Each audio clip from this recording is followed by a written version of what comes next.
This is 11 questions. You do not have to have an official diagnosis in order to participate.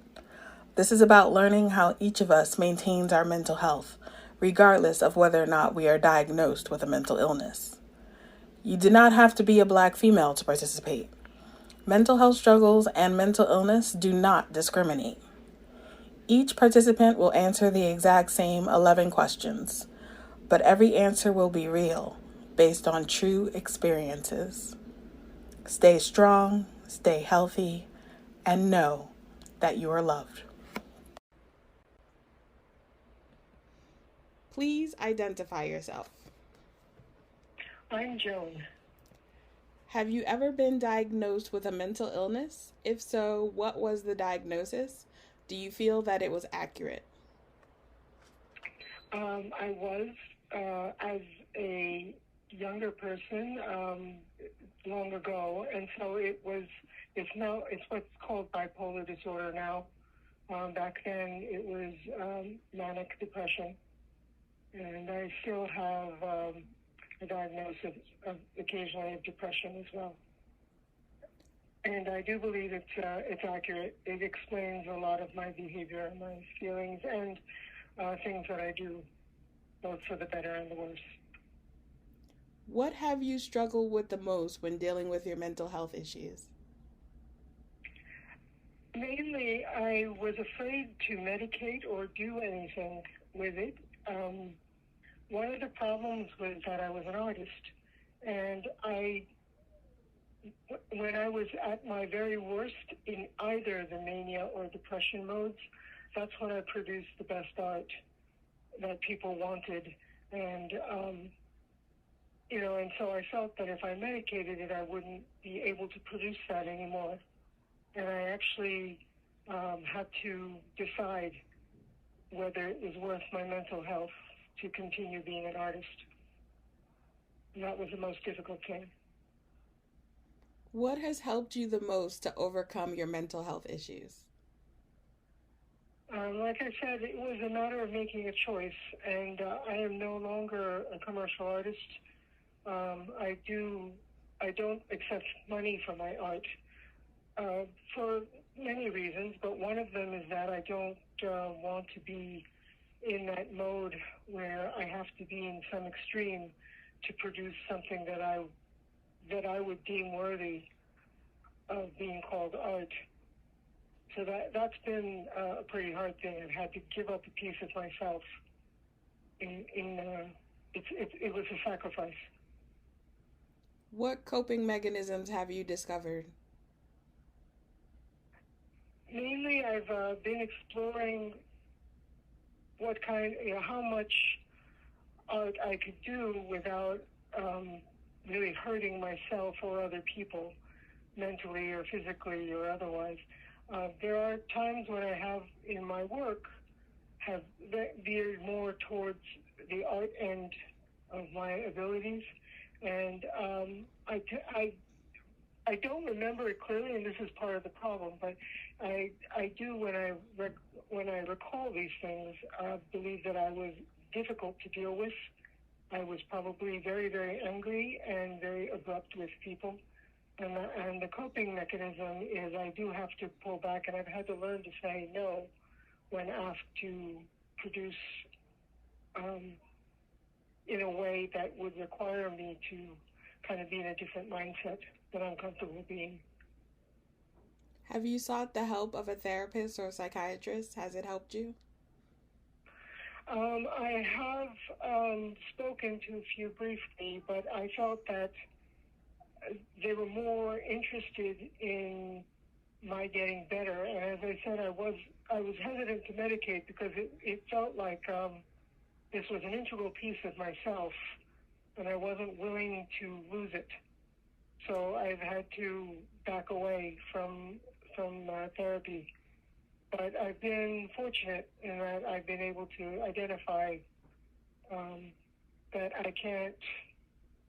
I could draw in a kind of more lighthearted way as opposed to producing serious art. And every time I've tried to produce art, and that includes music as well, I've had to be in this kind of other mindset. It's almost like well, the classic description of schizophrenia, that you become another person. Have you ever or are you currently taking any medications? Do you have any side effects? How do you cope with them? The main medications I'm taking, which is kind of an off-label use, is hormone therapy. I've had hormone issues all my life, and it was by accident that we found that certain hormones kept the burn slower, so to speak, and so that's really the only medication I've been on.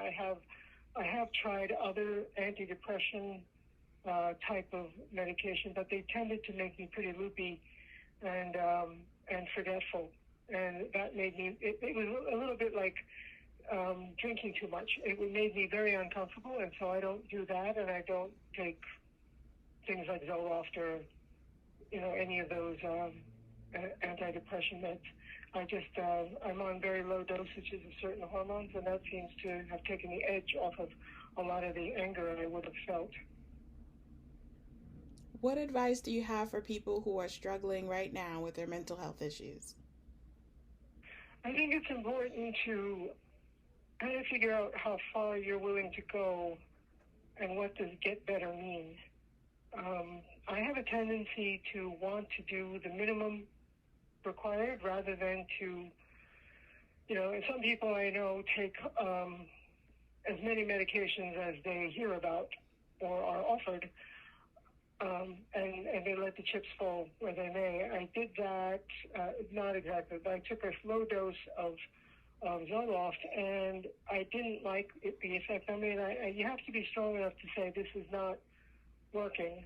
And if the doctor tells you give it a little more time, then you give it a lot more time. You follow the directions, but you should be very firm that that this is not a good alternative. And I think a lot of people who have mental health issues are, and any health issue actually, not just mental health, believe that someday they will be normal if only a certain pill works or a certain procedure or a certain food they could eat, or if I lost enough weight or any of those things. They believe that they can be normal, but the question is, what is normal, and is it worth being normal, or is it would you lose too much of yourself? And that's my general advice for many people. I know that's hard to understand, and it's hard to take for many people, but over time you shouldn't be too eager to lose whatever that part of yourself is making you or others uncomfortable. What do you wish you had known when you first began to battle your mental health issues? I wish I had known that it didn't need to be fatal, because you hear lots of stories of artists who are massively depressed or manic, and they die before they get famous. And the thing that actually saved me was I met Pablo Picasso when I was very, very young, and he was still alive. He was in his 80s, I guess. He died at 90. And I realized that, and he was already famous. He was wealthy. He had grown children. It made me understand that it wasn't the fate of everybody with an artistic bent and a mental illness associated with it to actually die young and poor. That you could make choices, you could be comfortable with commercializing whatever it is you were doing. But I also wish I had known that just because I had been identified as a talent early on, I didn't have to make my living that way. I could choose to do something else. And that took me much longer to figure out. And I wish I had been told, or at least had more examples of that, rather than feeling that I was forced, that this was my fate. You can change your fate, whatever fate means. And I wish art was less kind of metaphysical, because you end up getting a lot of people around you who have kind of this woo-woo talk. And you don't know what to believe. If you're young, you really want to do the right thing, whether it's pleasing other people or pleasing yourself. But it's hard to admit that you were wrong, and I think it's having some experience with training and understanding that is important, so that if you do have a mental health issue or an episode or a break or any of those things, that it's not a shameful thing. It's not your fault. There are certain things you can do to control it, and I think it's okay to be scared, but I think it's not okay to be afraid of being wrong.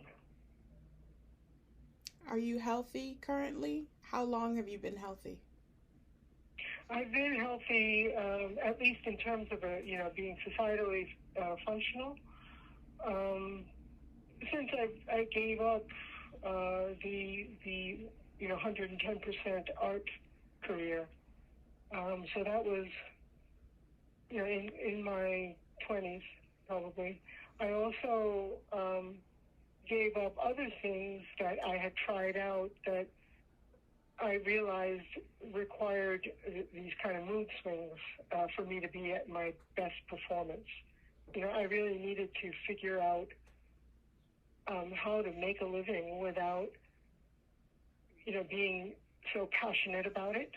I had thought that if you were identified as a talent, you had to have a passion for whatever you were doing. Dancers are 100% dancing. If you're a musician, you think about music all the time. We found, even professional musicians who've been doing it for 40 years are not musicians all the time. So the other thing that helped me get healthy was a younger sibling who had a similar experience with music, that music was no longer at some point the joy that it used to be when this person was younger.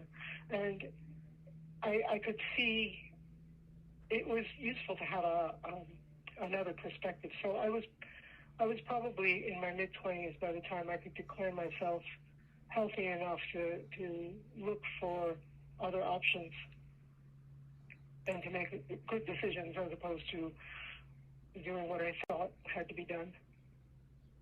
Any final words or thoughts?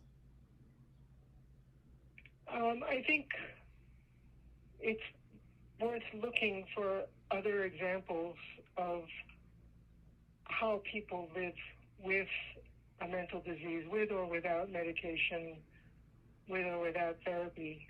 Many people won't talk about it, so and any literature and information will be skewed. But there's no one way of looking at things. It's true that some people believe that everybody has a problem and that they're hiding. It's probably true, but it's also not as serious or as awful as anyone would think. And living with a mental disease is a little bit like, living with some sort of dragon or something inside of you. They have powers that you don't, but you ultimately are the person who controls however many beings are inside of you, or however many talents or skills. So it's a matter of taking control and figuring out what it takes to have that control, and to also meet out your responsibilities. That's actually was one of the helpful things for me too, knowing that I was responsible for certain things and to decide that it's not worth risking my ability to deal with those versus my desire to be to be great at something. Thank you, Joan. Thanks for sharing. Thank you. We can learn together, we can grow forever. Hey, it's a best kept secret. We can learn together, we can grow forever. I am not my hair, I am not my skin. I am a vessel of love and soul within. I am black bipolar female. I am black bipolar female. I am not my hair, I am not my skin. I am a vessel of love and soul within. I am black bipolar female. I am black bipolar female. Let me tell you where I've been, who I am, understand what I do, why I stand, how I live, what I think, what I love, what I am. Black, bipolar, yes, man. Many questions you can ask, what I don't know I will pass. I will help you understand all the ups, all the downs, all the smiles, all the frowns, all the whys, all the hows. Walk the journey with me, the road is full of wows. We can learn together, we can grow forever. We can learn together, we can grow forever.